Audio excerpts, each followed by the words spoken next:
नमस्कार मित्रों, हर हर महादेव। स्वागत है आपका महेश एस्ट्रोलॉजी में। मित्रों, हम आए हैं आज नए टॉपिक के साथ, और जो आज का हमारा जो टॉपिक होगा वो बहुत ही महत्वपूर्ण होने वाला है। और मेरे चैनल से जुड़ने के लिए सब्सक्राइब करें मेरे चैनल को, लाइक करें, कमेंट करें और अधिक से अधिक शेयर करें। और आज का जो हमारा टॉपिक है वो बहुत ही महत्वपूर्ण होने वाला है।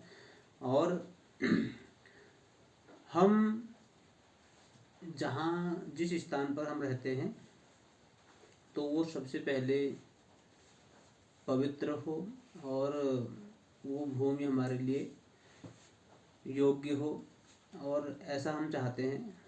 लेकिन हम उसके अनुसार चल नहीं पाते हैं। लेकिन आज मैं इस टॉपिक को लेकर के, और कई लोगों का प्रश्न भी था, और उसके आधार पर मैं इस टॉपिक को लेकर के आज आप लोगों के बीच में आया हूँ।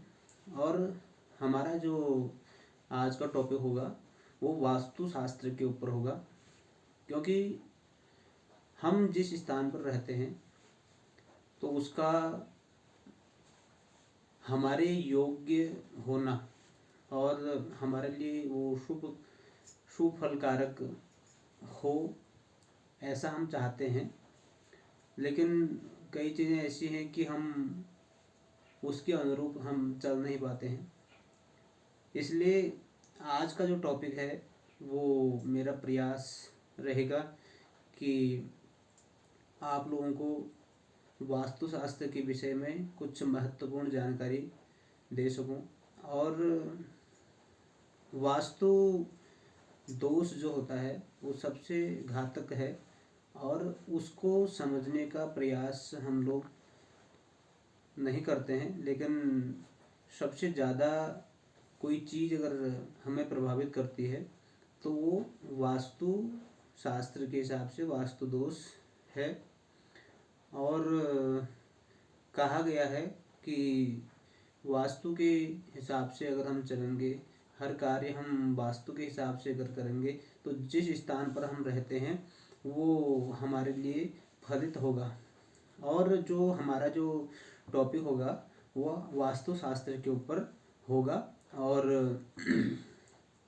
हम आज अब विलंब न करते हुए हम आज का टॉपिक शुरू करते हैं, टॉपिक पर आते हैं। और मैं आपको प्रैक्टिकली बताऊंगा कि वास्तुशास्त्र दिशाओं का ज्ञान, सर्वप्रथम कि हमारी दिशाएं तो आप सभी लोग जानते हैं, पूर्व, पश्चिम, उत्तर, दक्षिण, और कुछ उपदिशाएं भी हमारी हैं। और तो ईशान कोण, आग्नेय कोण, वायव्य कोण और नैऋत्य कोण, तो ये कुल मिलाकर के 8 दिशाएं हमारी हैं। और मैं प्रैक्टिकली आपको बताऊंगा कि कौन सी दिशा में क्या चीज़ होनी चाहिए और कौन सी दिशा में क्या चीज़ नहीं होनी चाहिए। तो आते हैं सीधे टॉपिक पर और शुरू करते हैं आज का टॉपिक।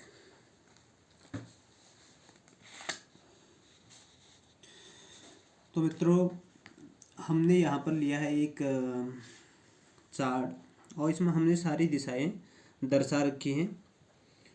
और हमने सभी दिशाएं और जो हमारी पूर्व दिशा है, और हमारी पीठ पीछे हमारे पश्चिम दिशा है, और हमारी उल्टे हाथ की तरफ उत्तर दिशा है, और दक्षिण हाथ की तरफ हमारी दक्षिण दिशा है।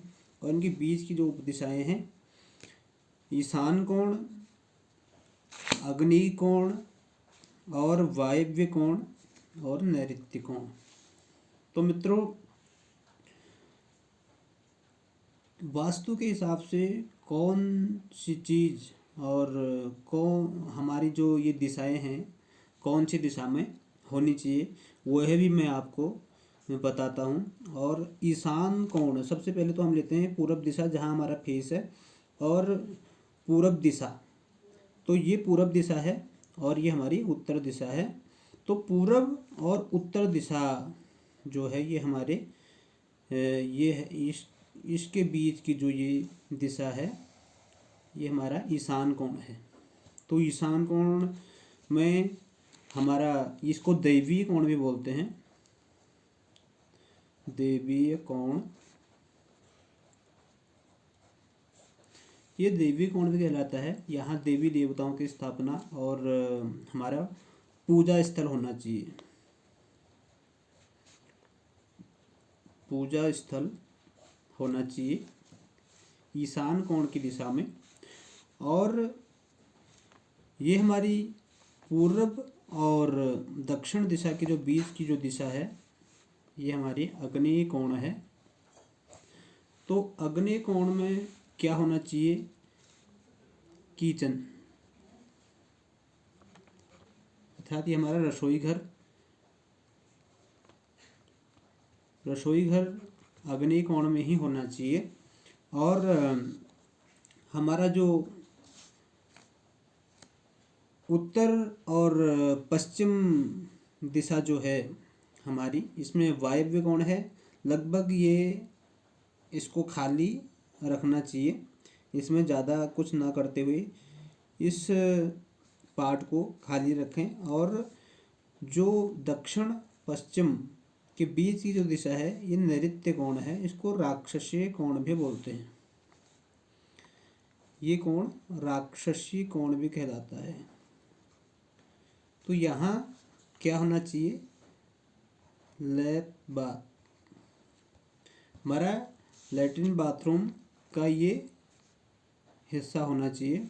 और यहाँ लैट्रिन बाथरूम हमें बनानी चाहिए। और ये जो यहाँ का जो सेफ्टी टैंक होता है और इसको हम खींच करके, वास्तु के हिसाब से इसमें गड्ढा नहीं होना चाहिए, इस दिशा में कोई गड्ढा नहीं होना चाहिए।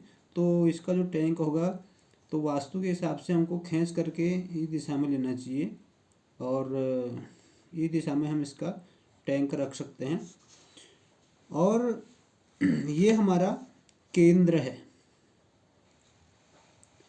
ये केंद्र है। और ये इसमें आप कुछ जगह खाली और हॉल इसको हम बना सकते हैं। ये केंद्र का हमारा, केंद्र की हमारी जगह है, इसमें हम ये हॉल है। और हम इन चारों में जो हमारा ये बीच की ये जगह है, ये चार दिशाएं, तो इनमें हम अपना रूम इत्यादि का निर्माण कर सकते हैं ये चार दिशाओं में। और फिर आपको बता दूं कि कमरे में जो हम जीना डालते हैं, तो वास्तु के हिसाब से जो हमारा जीना, हमारी जो सीढ़ी होती है, तो सीढ़ी के ऊपर खासकर हम लोग सीढ़ी के नीचे लैट्रिन बाथरूम बना देते हैं। लेकिन वास्तु के हिसाब से ये खराब माना गया है और हमें ऐसा नहीं करना चाहिए। और हमारा जो जो जो दिशा है, मान लीजिए ये आपने एक रूम ये बनाया पूरब दिशा की ओर, और हमारा जो मुख्य द्वार है पूरब दिशा में, हमारा जो मुख्य द्वार है वो बीचों बीच हमें लेना चाहिए, बीचों बीच, बीचों बीच हमें वो लेना चाहिए। और अगर हमारा मुख्य जो द्वार है, हमारा जो दिशा है, अगर वो उत्तर दिशा की ओर हमारा मकान का जो मुख है, अगर उत्तर दिशा वाला हमारा अगर मकान है, तो हमें खींच करके लेना चाहिए पूरब दिशा की ओर को ही हमें लेना चाहिए। जो हमारा मुख्य द्वार है, मुख्य द्वार को हमें पूरब दिशा की ओर ही खींच के लेना चाहिए। और जो एक चीज़ और है कि किचन का जो हमारा पार्ट है, ये जो किचन की जो जगह है, इसमें वास्तु के हिसाब से कहा गया कि पानी का भी थोड़ा इसमें दूरी ज़रूरी है, एकदम पानी चिपक के इसमें नहीं होना चाहिए, क्योंकि आजकल तो सुविधा के हिसाब से ही सब कुछ होता है। और लेकिन खासकर हमें ध्यान रखना पड़ेगा कि किचन में अगर हम पानी रखते भी हैं तो उसमें हमें कैसी कैसी सावधानियां रखनी हैं। तो जल और अग्नि एक जगह रहना वास्तु के हिसाब से सही नहीं माना गया है, लेकिन अगर हम रखते भी हैं तो उसका हमें ध्यान देना पड़ेगा। और ये जो हमारा वास्तुशास्त्र के हिसाब से था, तो वह आप लोग समझ ही गए होंगे कि कौन सी दिशा में कौन सी चीज़ हमें फलित होती है और कौन सी दिशा में हमें क्या करना चाहिए। ये वास्तु के हिसाब से आज का जो टॉपिक था, ये आप लोग तक पहुंचाने का मेरा प्रयास था। और इसमें आप लोग समझ गए होंगे कि ये देवी कौन है। इसमें हम ये पूजा स्थल हमारा होगा पूरब और उत्तर के बीच का जो भाग होगा। और अग्निकोण अर्थात किचन का, ये किचन वाला हो गया। और ये दिशा लगभग इसमें ज़्यादा वजन नहीं होना चाहिए, ये खाली ही रहनी चाहिए वास्तु के हिसाब से। और दक्षिण पश्चिम के बीच का जो ये हमारा जो हिस्सा है, ये लैट्रिन बाथरूम, इसको राक्षसी कोण भी कहा गया है। तो हमें कौन सी दिशा में क्या चीज़ खींच के लेनी है, ये आज वास्तु के हिसाब से आज आप तक मैंने पहुंचाने का प्रयास किया। और ये छोटी सी जानकारी थी, और इस जानकारी के हिसाब से आपको जो भी जानकारी इसमें अच्छी लगी होगी और कमेंट करके बताएं। और इस जानकारी को आप ज़्यादा से ज़्यादा शेयर करें और लाइक करें। और ऐसे ही नई नई वीडियो के साथ ऐसा कुछ वास्तु का बहुत सारा हमारे जीवन में प्रभाव होता है, तो ऐसे वास्तु के विषय में और भी बहुत सारे नई वीडियो के साथ आपके बीच में आऊँगा। और आज का जो छोटा सा जो हमारा टॉपिक था, छोटी सी जानकारी के साथ आपके बीच में आया।